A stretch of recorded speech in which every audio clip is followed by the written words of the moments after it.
ಆ ಫ್ಯಾಕ್ಟ್ದಾಗ ಏನಾಯ್ತು ಅಲ್ಲಿ ಅವರೆಲ್ಲರೂ ಚರ್ಚೆ ಮಾಡಿದ್ರು. ಮದನ್ ಮೋಹನ್ ಮಾಳವೀಯ, ನೆಹರು ಎಲ್ಲರೂ ಕೂಡಿ ಅಂಬೇಡ್ಕರ್ ವಯಸ್ಸು ಏನದ, ಏನವ್ರ ಆತಂಕ ಏನದ ಅಂತ ಕೇಳಿದರೆ ಅವ್ರ ಜನರಿಗಾದಂಥ ಅನ್ಯಾಯದ ಬಗ್ಗೆ ಭಾಳ ಪ್ರತಿಪಾದನೆ ಮಾಡೋ ಬ್ರಿಟಿಷರ್ ಎದುರಿಗೆ ಅದಕ್ಕೆ ಏನಾರು ಒಂದು ನಿರ್ಧಾರ ಮಾಡೋಣ ಅಂತ ಎಲ್ಲರೂ ಕೂಡ್ತಾರೆ. ಮುಂಬೈದಾಗ 30 ತಾರೀಕು ಕೂಡ್ತಾರೆ. ಒಂದು ನಿರ್ಧಾರ ಮಾಡೋದು, ಅನ್ಟಚಬಿಲಿಟಿ ಹೋಗ್ಬೇಕು ನಮ್ಮ ದೇಶದಲ್ಲಿ. ನಮ್ಮ ದೇಶದಿಂದ ಅನ್ಟಚಬಿಲಿಟಿ ಹೋಗ್ಬೇಕು, ಅಸ್ಪೃಶ್ಯ ನಿವಾರಣೆ ಆಗಬೇಕು ಅಂಥೇಳಿ ಮದನ್ ಮೋಹನ್ ಮಾಳವೀಯ ಇದ್ರ ಕೆಳಗೆ ಅಧ್ಯಕ್ಷ ಮಾಡ್ತಾರೆ. ಆವಾಗ ಒಂದು ನಿರ್ಣಯ ಆಗ್ತದೆ. ಇದನ್ನು ಕೈಗೊಳ್ಳಲು ನಾವು ಇಡೀ ಭಾರತ ದೇಶ ತುಂಬ ಹರಿಜನ ಸೇವಕ ಸಂಘ ಸ್ಥಾಪನೆ ಮಾಡ್ತಾರೆ. 30 ಸೆಪ್ಟೆಂಬರ್ 1930. ಅದರ ಅಧ್ಯಕ್ಷ ಯಾರಿಗೆ ಮಾಡ್ತಾರೆ? G D Birla was well known industry. Baba Thakkar ಅಂತ ಹೇಳಿದ್ರಲ್ಲ, ಅವ್ರ ಸೆಕ್ರೆಟರಿ ಮಾಡ್ತಾರೆ. BR ಅಂಬೇಡ್ಕರ್ ಮೆಂಬರ್ ಮಾಡ್ತಾರೆ. ಹೀಗೆ ಇದು ರಾಷ್ಟ್ರ ಮಟ್ಟದಾಗ ಒಂದು ಕಮಿಟಿ ಮಾಡ್ತಾರೆ.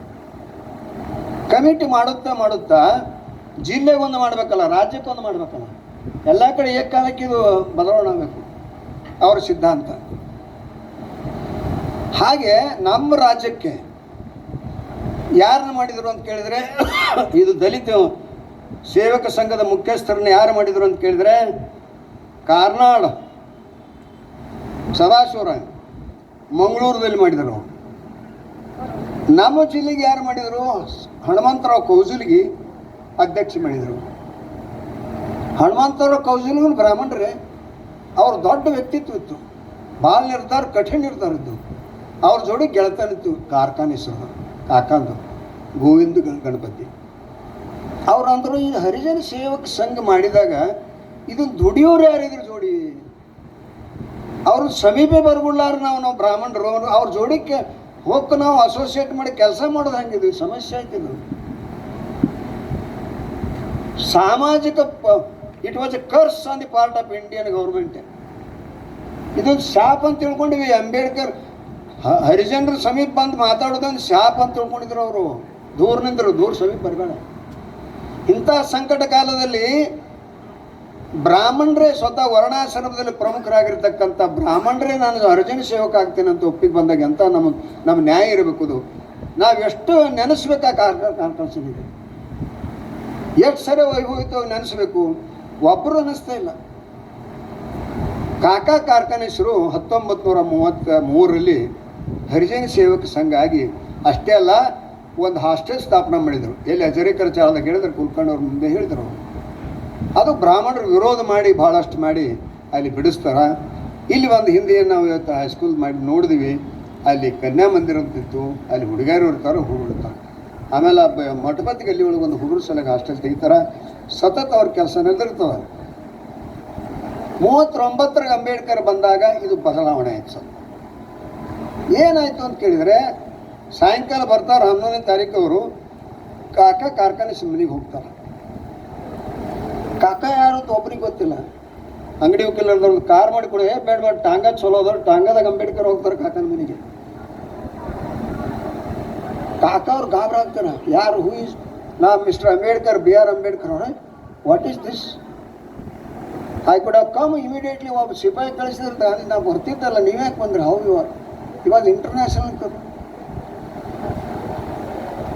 ನೋ ಕಾಕ ಅವರೇ, you are serving to my DC community wholeheartedly. I have reviewed the work conducted by Harijana Sevaka Sangha in the entire country, but I must remember you. You stand first man to be appreciated. ಎಲ್ಲ ನಮ್ಮದು ಇಡೀ ಭಾರತದ ಅವ್ರು ಮತ್ತು member ಇದ್ರಲ್ಲ, ಅವರು ಎಲ್ಲ ಕಡೆ ರಿವ್ಯೂ ಬರ್ತಿತ್ತು. ನಿಮಗೆ ಏಕೆ ಪ್ರಭಾವ ಬಿತ್ತು? ಹರಿಜನ ಸೇವೆ ಮಾಡುವಂಥ ಇದೊಂದು ಯಜ್ಞ ಕುಂಡ, ಸುಡುವ ಭಯಗ್ರಸ್ತ ಸುಟ್ಟು ಹೋಗುವಂಥ ಯಜ್ಞ ಕುಂಡ ಹರಿಜನ ಉದ್ಧಾರ ಮಾಡೋದು ಅಂತಂದ್ರೆ, ಅಂಥದ್ರಲ್ಲಿ ನೀವು ಏಕೆ ಪ್ರವೇಶ ಮಾಡಿದ್ರು ಕಾಕ ಅವ್ರು ಅಂತ ಕೇಳ್ತಾರೆ ಅಂಬೇಡ್ಕರ್. ಸರ್ಕಾರ ನೇಮಿಸೋದು ಕೂಡ ಮಾಡೋದು ಬೇರೆ. ಕಾಕ ಅವ್ರು ನಿಸ್ವಾರ್ಥ ಬುದ್ಧಿನ ಮಾಡ್ತಿದ್ರು. ದುಡ್ಡು ಇಲ್ಲದಕ್ಕೆ ಹರಿಜನ ಸೇವಕ ಫಂಡ್ಗಾಗಿ ಅಂಬೇಡ್ಕರ್ ಇದು ಸರಿ. ಗಾಂಧೀಜಿಯವರು ಇಡೀ ಹಿಂದೂಸ್ತಾನ ಸುತ್ತ ಹಾಕ್ತಾರೆ ಫಂಡ್ ಎತ್ತಬೇಕಂತ. ಬ್ರಿಟಿಷ್ ಅವರು ಕೊಡೋದಿಲ್ಲ, ಯಾವುದೋ ಫಂಡ್ಸ್ ನಿರ್ಮಾಣ ಮಾಡೋದಿಲ್ಲ. ಆ ಫಂಡ್ನಲ್ಲಿ ಬಂದಂಥ ಪಗಾರ ಎಷ್ಟಿತ್ತು ಕಾಕಾ ಕಾರ್ಖಾನೆ ಅಂದ್ರೆ 30 ರೂಪಾಯಿ.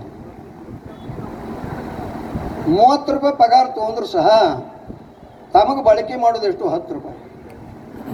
ಉಳಿದ 20 ರೂಪಾಯಿ ಹಾಸ್ಟೆಲ್ ಹುಡುಗರಿಗೆ ಕೊಡೋದು. ಒಂದು ಮಾವಿನ ಹಣ್ಣು ಬಂದ್ರೆ ಬುಟ್ಟಿಗಟ್ಟಲೆ ತೊಗೊಳೋದು, ಹುಡುಗರಿಗೆ ಎಲ್ಲರೂ ಕೊಡೋದು. ಒಂದು ಬಾಳೆಹಣ್ಣು ಕೊಟ್ಟರೆ ಎಲ್ಲರೂ ಕೊಡೋದು.